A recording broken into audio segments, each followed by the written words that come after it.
Assalamualaikum warahmatullahi wabarakatuh. Bismillahirrahmanirrahim. Ashhadu an la ilaha illallah wa ashhadu anna Muhammadar Rasulullah. Allahumma salli ala sayyidina Muhammad wa ala ali sayyidina Muhammad. Rabbi shrah li sadri wa yassir li amri. Wahlul 'uqdatam min lisani yafqahu qawli. Amin. Bismillahirrahmanirrahim. Salam hormatku, salam ta'zimku selalu buat para sahabat-sahabatku tercinta, baik yang ada di Brunei Darussalam, yang ada di Singapura, yang ada di Malaysia, Filipina, Thailand, dan sebagainya, dan sahabat yang ada di dalam negeri.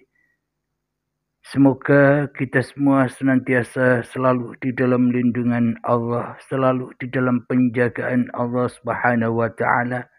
Amin ya rabbal alamin. Alhamdulillahirabbil alamin.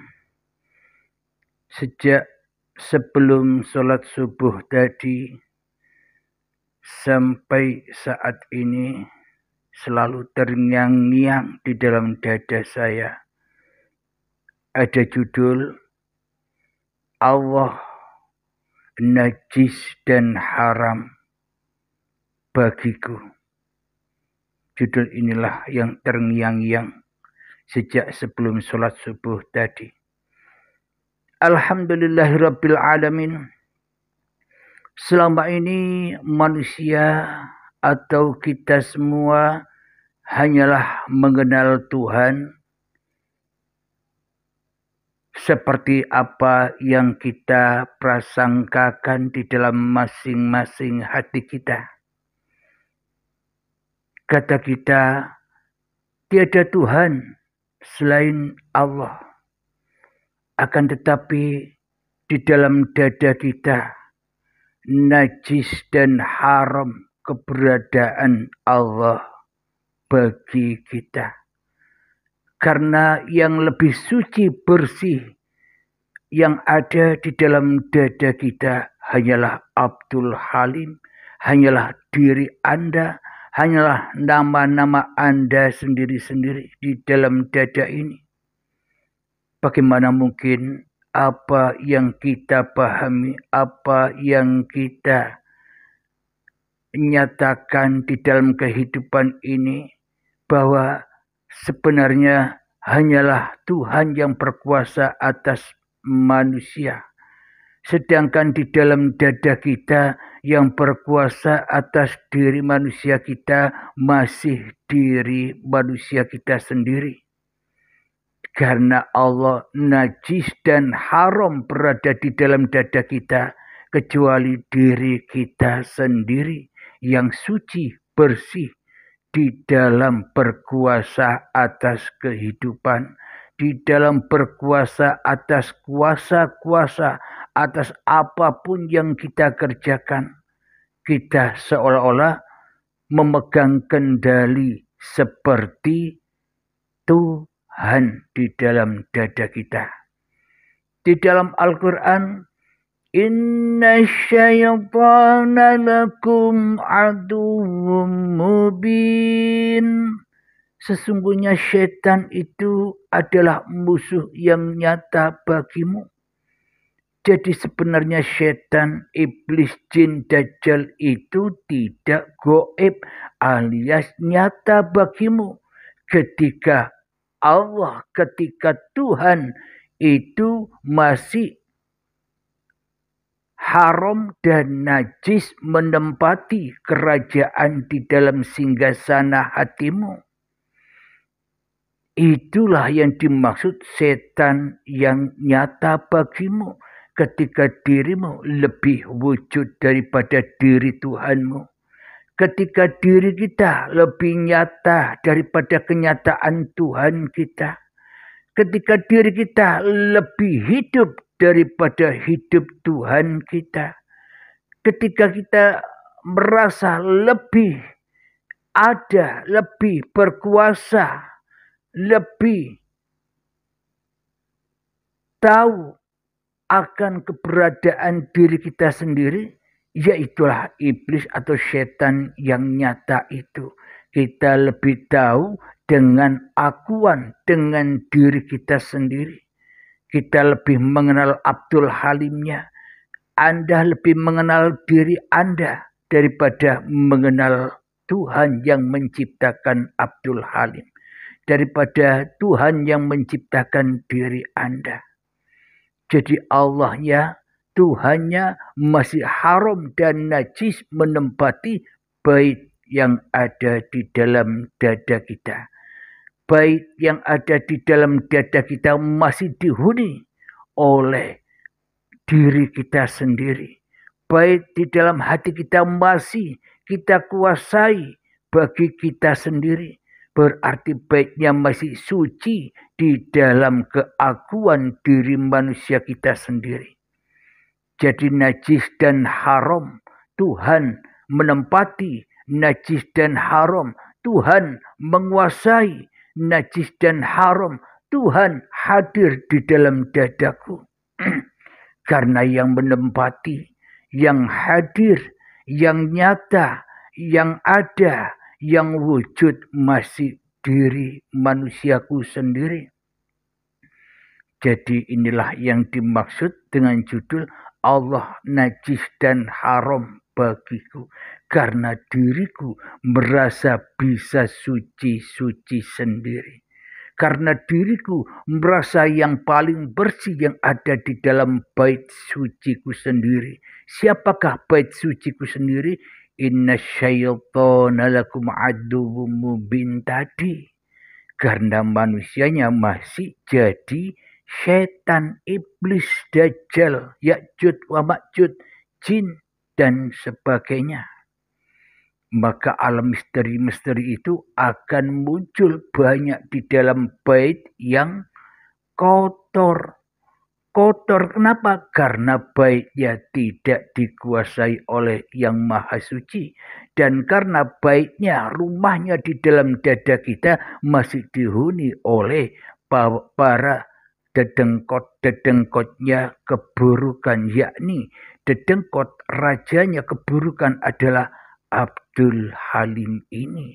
Dedengkot rajanya keburukan adalah siapa yang ada di dalam dada ini. Kecuali Tuhan yang menciptakan diri manusia. Bila manusianya yang masih ada, bila manusianya yang masih nyata, nampak, hadir di dalam dada ini, ya selamanya Tuhan, selamanya Allah, Gusti Sang Yang Wiji, najis dan haram menempati rumah ini.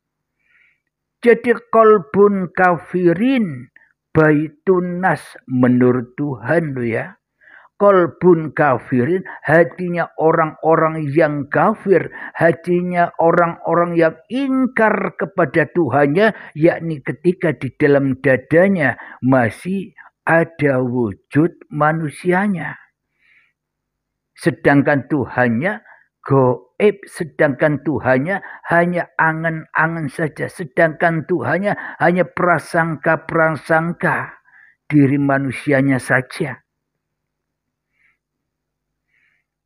Alhamdulillahirabbil alamin. Manusia hanyalah memahami manusia. Manusia hanyalah memahami Tuhan versi manusianya. Karena manusianya telah menciptakan Tuhan itu dengan prasangka-prasangkanya. Karena manusia telah menciptakan Tuhan itu dengan kepahaman-kepahamannya. Sehingga kepahaman manusia yang satu dengan kepahaman manusia yang lain saling berbeda-beda. Karena manusia mengenal Tuhan dengan hawa nafsunya. Mengenal Tuhan dengan kepahaman dirinya masing-masing. Bukan dengan Tuhan sendiri. Araftu Robbi birobbi. Aku mengenal Tuhanku dengan Tuhanku.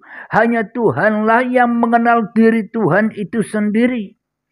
Bila manusianya masih merasa mengenal Tuhan, ya selamanya manusia menganggap versi Tuhan itu seperti prasangka-prasangka hawa nafsunya sendiri. Tentunya banyak perbedaan, banyak peperangan, banyak perdebatan atas kepahaman-kepahaman hawa nafsu ini.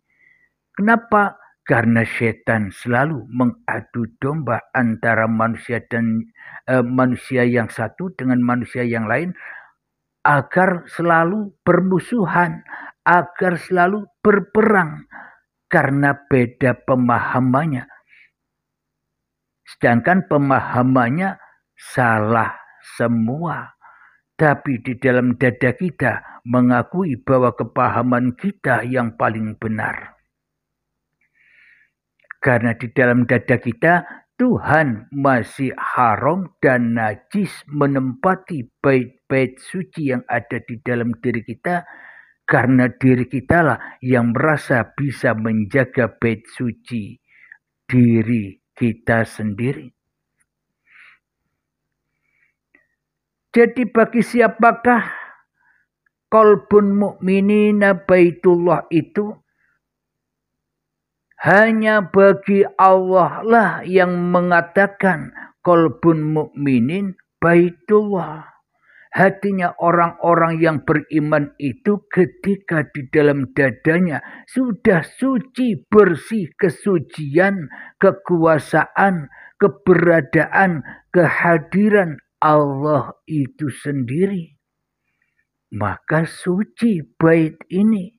Maka sucilah manusianya dari pengakuan-pengakuan keberadaan diri manusianya di dalam hatinya. Bila kita selama ini hanya mendengar cerita-cerita saja tentang ketuhanan, karena kita mengasumsikan cerita itu dengan kepahaman hawa nafsu kita sendiri. Karena yang ada di dalam diri kita masih diri kita sendiri, yang tahu diri kita ya diri kita. Tuhan takkan pernah tahu diri kita bagi kita. Karena Tuhan tidak kita wujudkan, Tuhan kita goibkan, kita tiadakan, Tuhan tidak kita hadirkan di dalam dada kita. Tentunya tidak ada lagi yang suci di dalam dada kita kecuali jiwa manusia kita sendiri yang masih merasa punya jiwa. Nyawa diri manusia kita sendiri yang merasa punya nyawa. Roh diri kita sendiri yang merasa kita yang memiliki roh. Hati kita sendiri yang merasa kita yang memiliki hati. Jadi yang tahu diri kita hanyalah diri kita sendiri, dan yang tahu Tuhan ya Tuhan itu sendiri. Tergantung di dalam dada kita qalbun kafirina baitun nas ataukah sudah qalbun mu'minina baitullah. Yang tahu hanya diri kita sendiri. Saya tidak menuduh Anda. Kenapa? Yang tahu diri Anda, ya Anda sendiri. Yang tahu diri saya, ya diri saya sendiri. Kerajaan siapa yang kerap hadir di dalam dada ini? Kerajaan setankah atau kerajaan Tuhan? Alhamdulillahirabbil alamin. Ada di ayat suci, ada ayat, Akulah jalan dan kebenaran dan hidup. Tidak ada seorang pun yang datang kepada Bapa kalau tidak melalui aku. Nah, kebanyakan kita memahami ayat-ayat sucinya Allah, ayat suci-sucinya Allah. Itu versi kemanusiaan kita sendiri. Sehingga kita masih tertipu dengan kewujudan-kewujudan yang selain Bapa. Kita tertipu dengan kewujudan-kewujudan manusia saja. Kita tertipu melihat kewujudan makhluknya yang membawa kabar ini. Padahal yang dimaksud Akulah jalan dan kebenaran dan hidup. Tidak ada seorang pun. Nah, tak ada seorang pun. Bila masih ada seorang, bila ada masih manusianya, ya selamanya tidak akan pernah bisa datang kepada Tuhan. Bila masih ada manusianya, tak akan pernah bisa datang kepada Bapa. Bila aku ini masih aku manusianya, tak akan pernah bisa pulang kepada Bapa. Inilah maknanya. Jadi bukan aku yang dimaksud aku ini wujud manusia.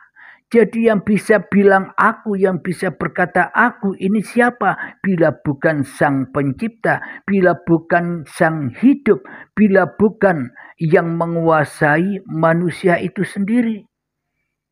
Jadi semua cerita atau sejarah itu bila kita memandang sejarah itu dulu semua hanya dongeng-dongeng saja.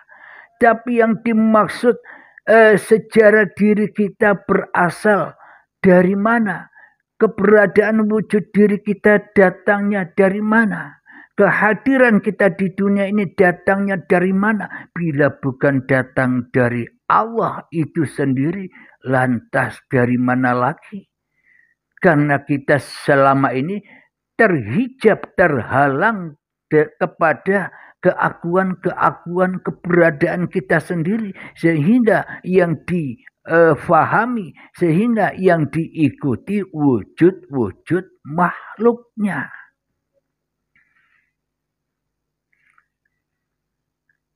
Akulah jalan dan kebenaran dan hidup. Tidak ada seorang pun yang datang kepada Bapa kalau tidak melalui aku. Inilah yang dimaksud bila akunya masih aku manusianya, berarti masih manusia. Tidak ada seorang pun yang datang kepada Pak. Jadi bila masih ada manusianya, ya takkan pernah berjumpa Tuhannya. Bila manusianya masih lebih wujud daripada Bapa itu sendiri. Jadi najis haram Bapa ada di dalam dadaku. Karena di dalam dadaku hanyalah Abdul Halim saja yang ada. Di dalam Al-Quran, Allahu la ilaha illa huwan hayyul qayyum. Allah tidak ada Tuhan yang berhak disembah. Dialah hidup yang kekal, lagi terus-menerus mengurusi makhluk-makhluknya. Jadi bila di dalam dada kita hidup ini masih hidup makhluknya, hidup masih diakui sebagai hidup manusianya, maka manusianya lah yang menjadi Tuhan di dalam dada ini. Jadi kepahaman tentang kebertuhanan masih kepahaman versi manusianya. Sehingga saling tidak sinkron antara satu manusia dengan manusia yang lain. Tidak sinkron antara agama yang satu dengan agama yang lain. Tidak sinkron antara kepahaman yang satu dengan kepahaman yang lain. Kenapa? Karena cerita-cerita Tuhan masih versi kepahaman masing-masing hawa nafsu manusia itu sendiri. Tiada Tuhan yang berhak disembah, dialah hidup yang kekal. Bila hidup ini masih terakui hidup makhluknya, berarti hidup ini masih fana, masih hancur. Hidup yang bohong, hidup yang dusta, hidup yang masih terakui oleh manusianya. Maka ia jauh dari Tuhan itu sendiri. Namun bila manusianya sudah rela, ridho, terbaiat hatinya, mengembalikan bahwa keberadaan dirinya, kewujudan dirinya, kuasa dirinya, itu semua terjadi karena ada kewujudan Tuhan, ada kenyataan Tuhan, ada kekuasaan Tuhan yang lebih nyata, terang benderang daripada kewujudan, kenyataan, dan kekuasaan diriku sendiri. Bila hanya Allah yang ada, bila hanya Bapa yang ada, Allah yang ada, maka benarlah qalbun mu'minina baitullah. Hatinya orang-orang yang beriman itu dikuasai, yang ada hanyalah la ilaha illallah. Hatinya orang yang beriman itu tak lain dan tak bukan la maujudan illallah. Bila hanya Allah yang ada, manusianya enjoy saja menyaksikan kekuasaan Tuhan yang ada di alam semesta ini. Jadi manusianya lah yang najis, yang haram ini yang disuci bersihkan. Apakah manusia yang najis seperti saya, apakah manusia yang haram seperti saya, keberadaannya ini bisa mensucikan diri saya sendiri? Bagaimana mungkin Abdul Halim bisa mensucikan Abdul Halimnya, bila yang merasa bisa mensucikan Abdul Halimnya masih Abdul Halimnya? Ya najis kuadrat, tambah najis tambah haram. Karena Abdul Halimnya masih merasa bisa memfanakan dirinya. Karena Abdul Halimnya merasa bisa mentiadakan dirinya. Karena Abdul Halimnya merasa bisa mewujudkan Tuhan, bisa mengadakan Tuhan, bisa mengkuasakan Tuhan daripada Abdul Halimnya.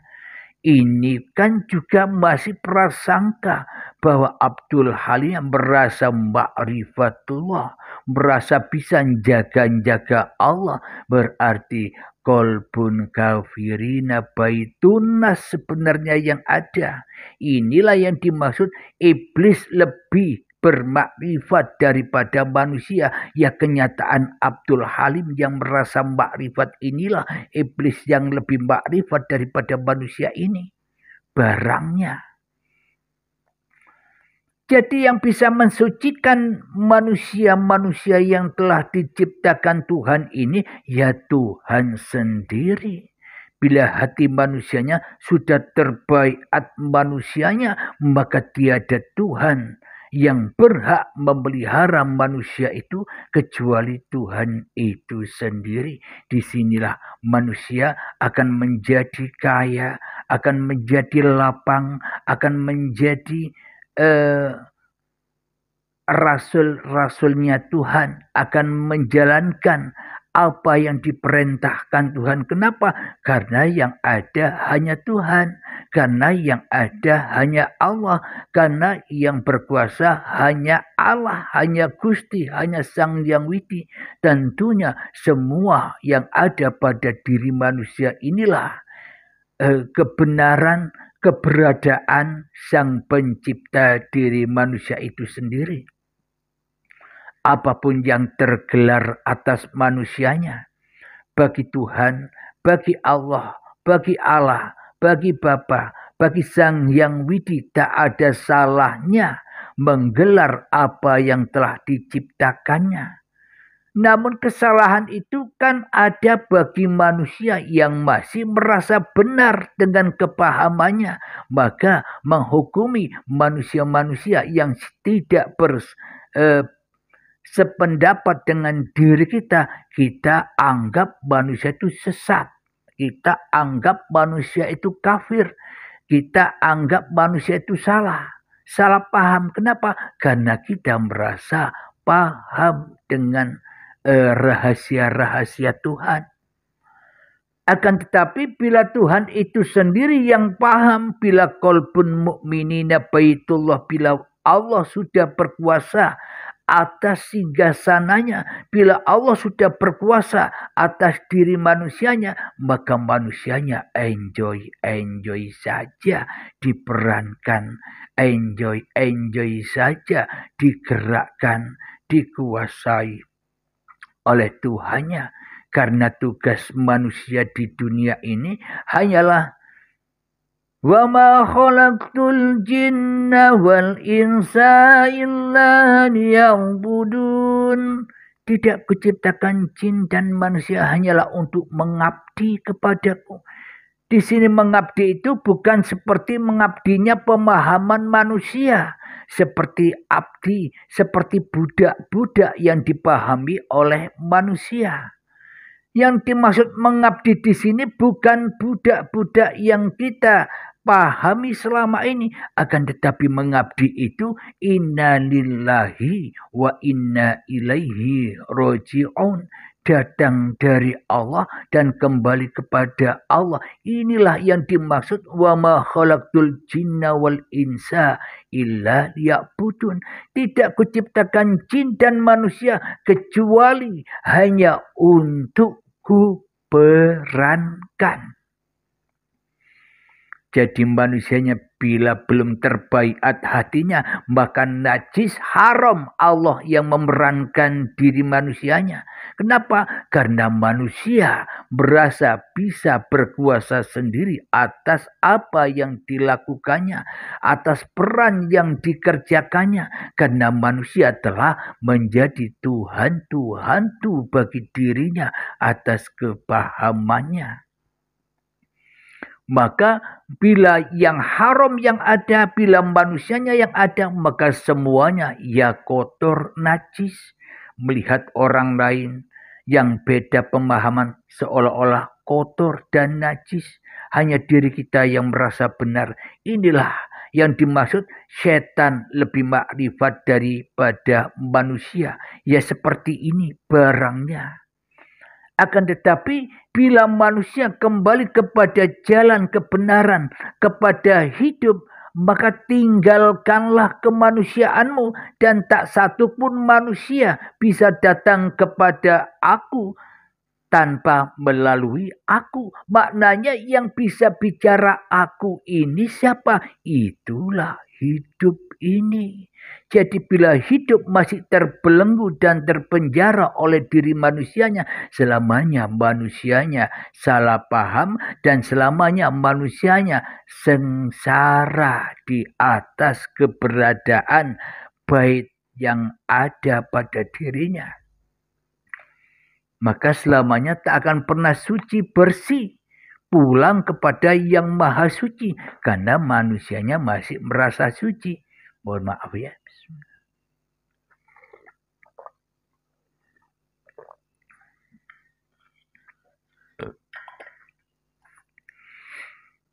Selama ini kita berzikir, ingat, baca subhanallah, subhanallah, subhanallah, maha suci Allah, maha suci Allah, maha suci Allah.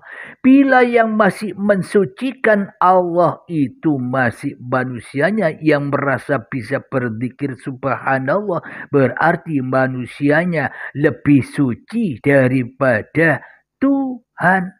Lebih suci manusianya daripada Allah.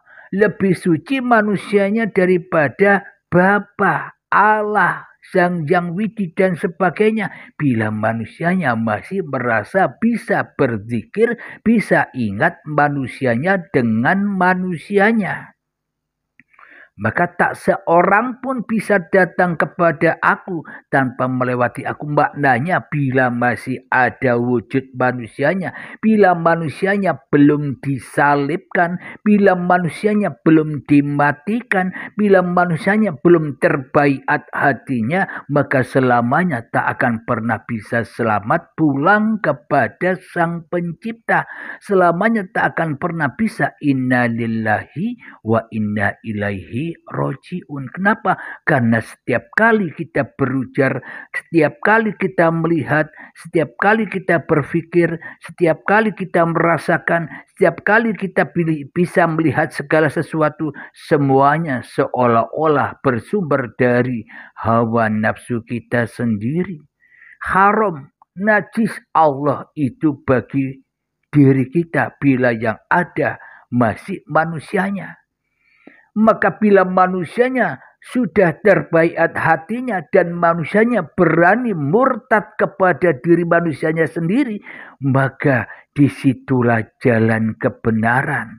Maknanya manusia sudah mengembalikan apa-apa yang bukan miliknya. Manusianya sudah mengembalikan amanah-amanah lillah, amanah-amanah billah, amanah-amanah kekuasaan Allah yang sudah dipinjamkan kepada diri manusia. Kekhalifaan manusia yang datangnya dari Allah, bila sudah terbaiat hatinya, sudah terpulangkan semua kepada Tuhannya.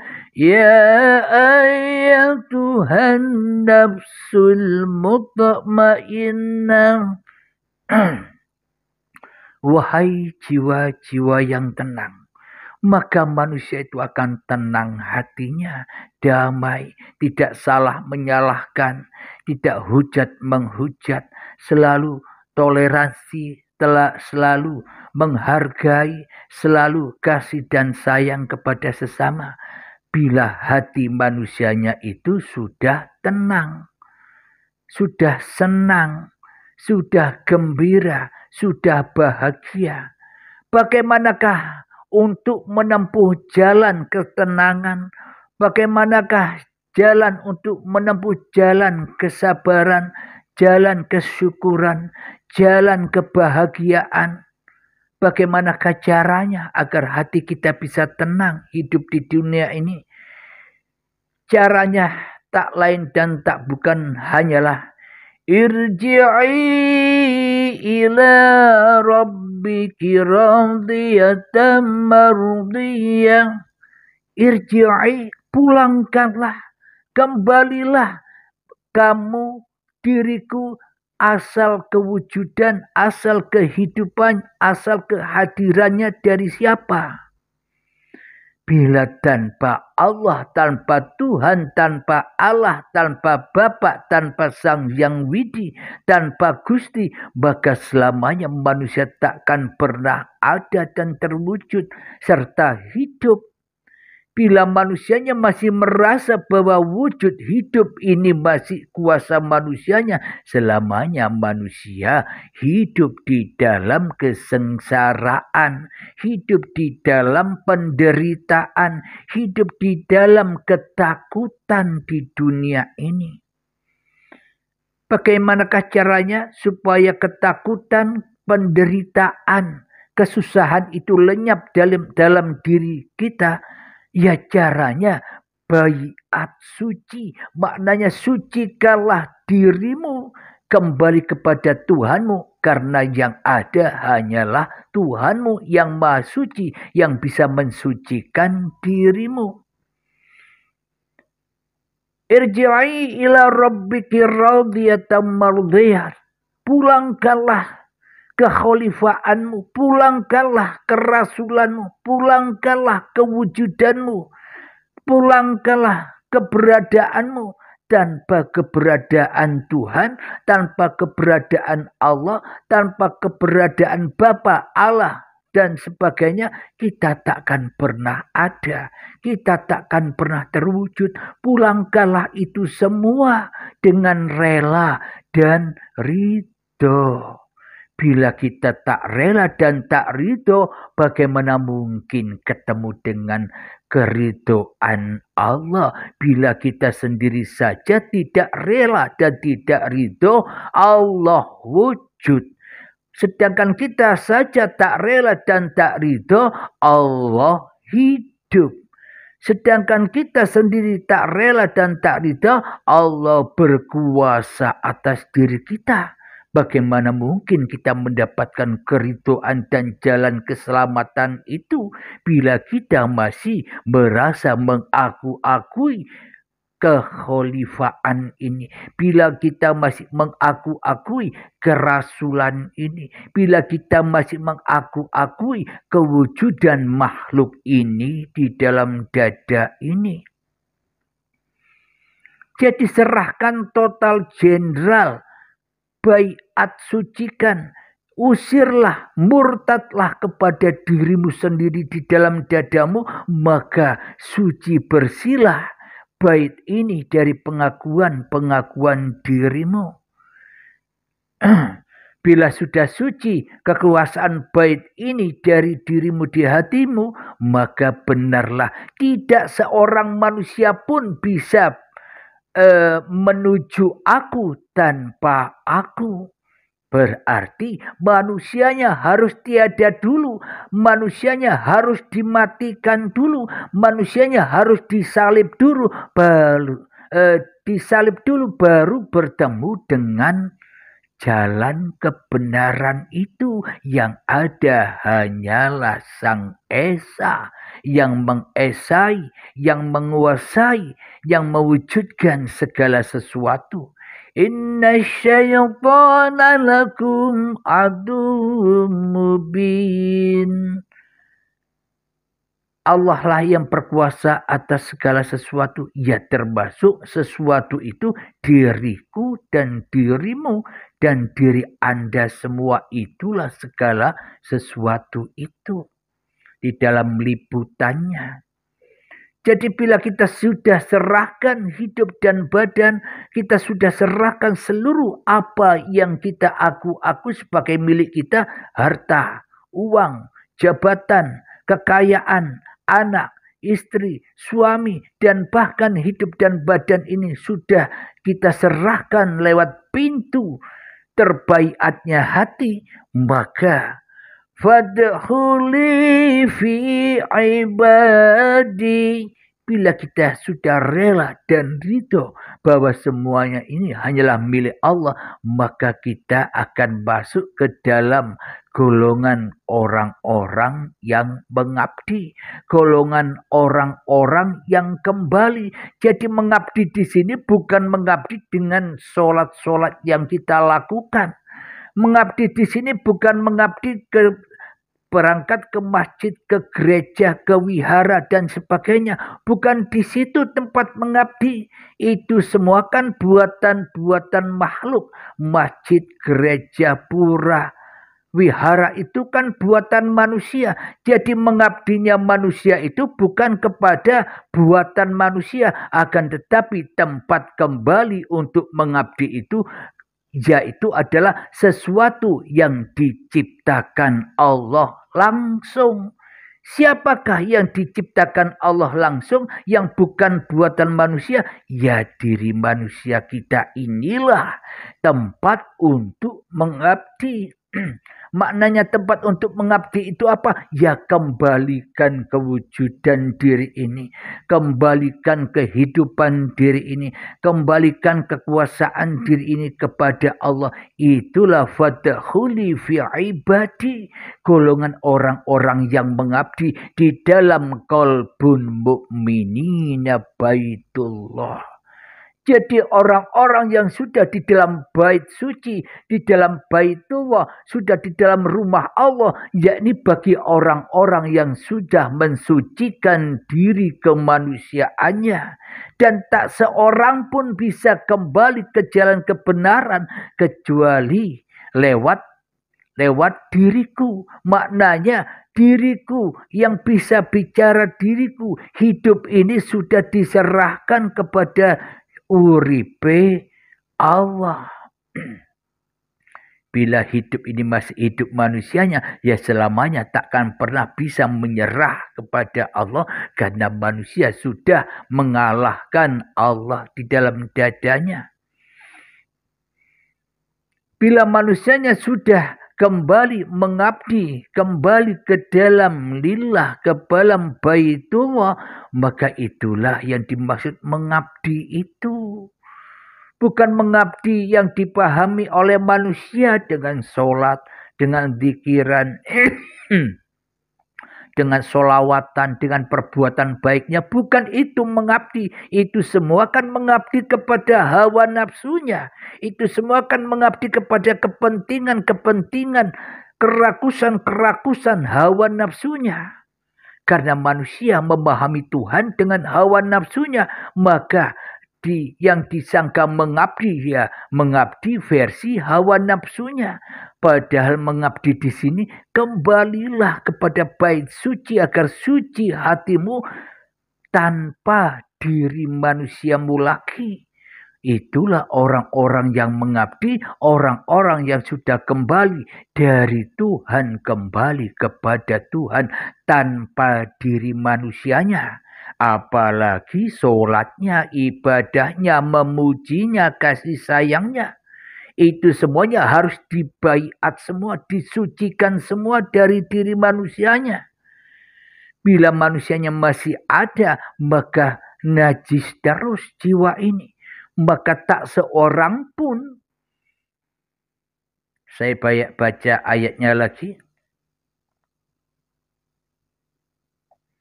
di Alkitab Yohanes 14 ayat yang ke-6. Kata Yesus kepadanya, "Akulah jalan dan kebenaran dan hidup. Tidak ada seorang pun yang datang kepada Bapa kalau tidak melalui aku. Aku di sini akunya Bapa, bukan akunya makhluk." Jadi akulah jalan kebenaran dan hidup. Tidak ada seorang pun, bila masih ada seorang di dalam dada manusianya, ya tak akan pernah bisa datang kepada Tuhan. Jadi datang kepada Tuhan ya melalui Tuhan. Melalui Tuhan yang bagaimana? Man arafa nafsahu, barang siapa tahu dirinya, faqad arafa rabbahu, maka ia akan mengenal Tuhannya. Barang siapa tahu ketidakwujudan manusianya, maka nyatalah kewujudan Tuhannya. Barang siapa tahu ketidakhidupan manusianya, maka nyatalah kehidupan Tuhannya, nyatalah kewujudan keberadaan kekuasaan Tuhannya bila manusianya sudah kembali kepada Tuhannya, yakni akunya Bapa, akunya Tuhan, akunya Allah itu sendiri. Innani anallah, sesungguhnya aku ini Allah.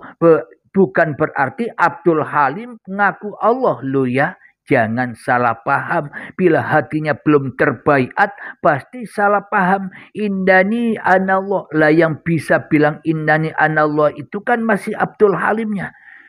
Coba kita hayati. Tanpa sang hidup itu sendiri, tanpa Allah, tanpa Tuhan, apakah Abdul Halim wujud? Apakah Anda yang bisa mendengar itu terwujud? Yang berkata dan yang bisa mendengar itu kan akunya Allah semua. Kekuasaan Allah semua menggelar ciptaan-ciptaannya. Innani anallah, aku yang ada di dalam ayat ini, bila manusianya sudah terbaiat hatinya, maka yang ada hanya Allah. Lah bila hidup ini Allah berarti aku Allah, bukan itu pemahamannya. Bila kita sudah menyadari, memahami bahwa hidup ini Allah berarti aku Allah, bukan itu juga pemahamannya. Maka sulit dan repot bila manusianya belum terbaiat hatinya. Maka memahami dengan hawa nafsunya sehingga salah paham. Bila aku Allah, bila hidup ini Allah, ngapain aku sholat lagi? Bila hidup ini Allah, bila aku Allah, ngapain datang ke masjid lagi? Bila hidup ini Tuhan, bila hidup ini Bapa, ngapain aku datang ke gereja? Bukan itu pemahamannya, karena diri manusianya masih ada, ya bingung. Karena manusianya harus dibaiat dulu keberadaannya. Akulah jalan dan kebenaran dan hidup. Tidak ada seorang pun. Lah jelas ayatnya. Tidak ada seorang pun, bila masih ada diri manusianya, ia tak akan pernah bisa datang kepada Bapa. Bila masih ada manusianya, ia tak akan pernah bisa bilang innani anallah, bila bukan Tuhan itu sendiri. La ilaha illa ana, tiada Tuhan selain aku. Maknanya bila manusianya sudah tersalib hatinya dari kekuasaannya selama ini, maka yang berkuasa hanyalah Tuhan. Pantas saja Tuhan bisa berkalam innani anallah, sesungguhnya aku ini Allah. Bila manusianya sudah tak ada lagi, bila manusianya masih merasa ada, maka manusianya merasa ngaku-ngaku sudah ma'rifatullah. batal kemakrifatannya. Kenapa? Karena manusianya yang berasa makrifat. Karena yang ma'rifatullah itu namanya saja ma'rifatullah. Ya hanya Allah yang bermakrifat. Sedangkan diri Anda enjoy saja karena sudah terbaiat hatinya. Karena sudah tak jadi Tuhan lagi, maka tak akan merana dan sedih di dalam dunia ini. Inilah kenikmatan-kenikmatan surga Aden atau surga Firdaus, surga tempat kembalinya, surga asal muasal dari keberadaan Adam dan Hawa itu. Surga yang mana diduduki ditinggali oleh diri manusianya ketika manusianya belum terwujud ke dunia ini. Surga itulah yang diharapkan manusia, bukan surga harapan-harapan hawa nafsu yang dipahami oleh manusia selama ini. Jadi surga yang sebenar-benarnya surga di sisi Allah itu ketika kita sudah mengembalikan amanah-amanah kehidupan, amanah-amanah kekuasaan, amanah-amanah kepahaman diri manusia kita ini sudah diserahkan sepenuhnya dengan rela dan ridho, maka fadkhuli fi ibadi. Itulah yang dimaksud mengabdi, bukan mengabdi seperti babu dan mengabdi seperti budak yang kita pahami selama ini. Bila sudah kembali menjadi hamba-hamba yang mengabdi, inilah yang dimaksud agama rahmatan lil alamin. Agama yang sebenar-benarnya di sisi Allah. Inna dina indallahil Islam. Sesungguhnya tiada agama itu kecuali, tiada agama di sisi Allah itu kecuali dengan datang menyerahkan dirinya. Bukan Islam yang kita pahami. Loh ya, kenapa di dalam Al-Quran Islam ini tidak diartikan atau tidak diterjemahkan berserah diri? Kok diterjemahkan tetap Islam saja? Ini yang membuat manusia salah sangka, ini yang bisa membuat manusia salah paham tentang Islamnya itu sendiri. Padahal Islam menurut Allah itu artinya menyerah. Berserah diri, itulah Islam. Di sisi Allah, agama rahmatan lil alamin. Agama apapun, siapapun orangnya berhak datang menyerahkan diri kepada Tuhan yang menciptakannya. Itulah jalan yang selamat. Masuk pemahamannya, akulah jalan dan kebenaran dan hidup.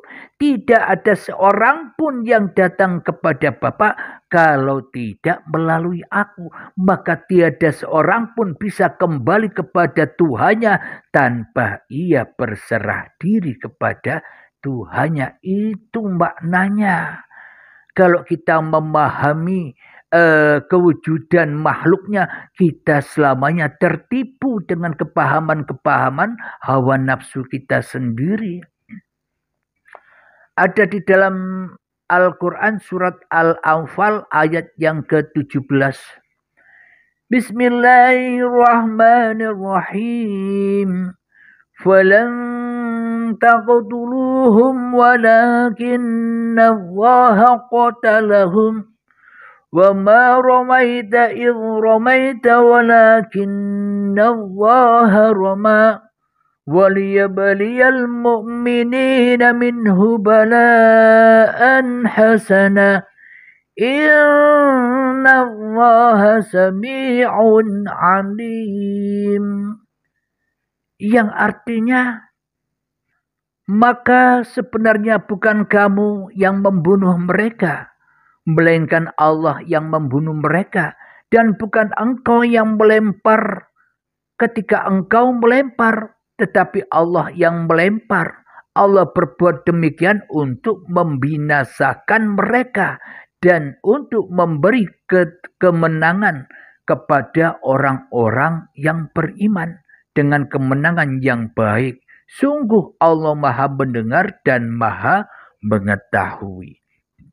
Inilah bukti iman itu, bukan kamu yang melempar. Ketika kamu melempar, tapi Allah yang melempar untukmu. Bukan kamu Halim yang duduk. Ketika kamu duduk, tapi Allah mendudukkan bagimu. Ini yang dimaksud menyerah itu. Ini yang dimaksud agama Tuhan ini. Inilah agamanya seluruh manusia. Jadi para nabi, para rasul, Nabi Isa, Nabi Muhammad, nabi-nabi terdahulu itu membawa cerita tentang Tuhan. Jadi kita tidak perlu mengikuti wujud-wujud makhluk yang membawa berita, tapi kita harus mengikuti berita itu datangnya dari siapa. Bila kita mengikuti yang pembawa berita, mengikuti kurirnya, ya kita tak akan pernah bertemu dengan siapa yang mengirim berita itu. Inilah yang sudah diajarkan oleh Nabi Isa dan Nabi Muhammad. Jangan engkau mulia-muliakan aku. Jangan engkau dewa-dewakan aku. Aku hanya manusia seperti kamu. Tapi muliakanlah, tapi dewakanlah Tuhanku dan Tuhanmu. Maknanya apa? Muliakanlah hidup yang menghidupi aku dan muliakanlah hidup yang menghidupi kamu. Maknanya apa? Kembalikanlah hidupku dan hidup kamu, bahwa hidupku dan hidup kamu itu esa adanya. Jadi tak terhijab lagi oleh makhluk-makhluknya. Bila manusia masih terhijab kepada pembawa berita, pembawa kabar, maka ia takkan pernah bisa bertemu Bapa, bisa bertemu Allah, bisa bertemu Allah, karena masih ada wujud manusianya. Dan tak satu manusia pun bisa datang kepada aku tanpa lewat aku. Siapakah dia? Allah sendiri. Araftu Rabbi bi Rabbi. Aku mengenal Tuhanku dengan Tuhanku. Alhamdulillahirabbil alamin. Semoga saya dan semoga kita semua memahami apa makna dari Tuhan haram dan najis bagiku, judul yang di atas itu. Semoga judul itu supaya manusia bisa membaca dirinya. Kalau judul-judul yang biasa-biasa saja, biasa manusia meremehkan. Tapi kalau judulnya ekstrim seperti ini, karena memang diutus untuk memberikan judul seperti ini, yang kenyataannya benar di dalam hati manusia yang seperti itu adanya, maka inilah kebenaran itu. Jadi jangan melihat judulnya saja, baca isi judulnya.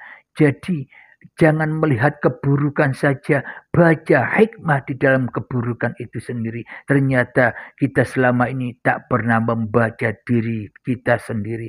Kita tak pernah menyimak keburukan-keburukan diri kita sendiri atas Tuhan.